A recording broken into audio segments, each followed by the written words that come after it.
J'aimerais réagir ici quand même deux, trois choses. Moi, quand j'entends certaines choses, moi, je suis dans le même pays. Quoi, par Quand exemple? j'entends mon ami Debout dire qu'il y a la paupérisation en Côte d'Ivoire, je me demande de quelle Côte d'Ivoire il parle.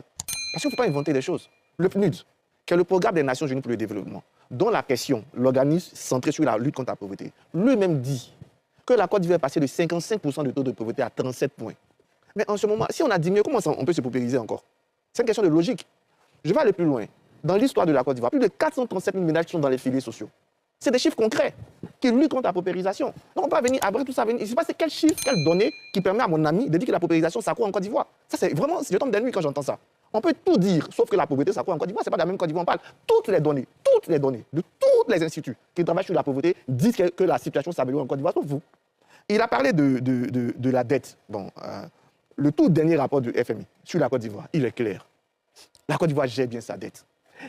Toutes les agences de notation, hier, je crois que c'est Moody's qui a abaissé la note de la France. Au même moment, ils ont augmenté la note de la dette ivoirienne.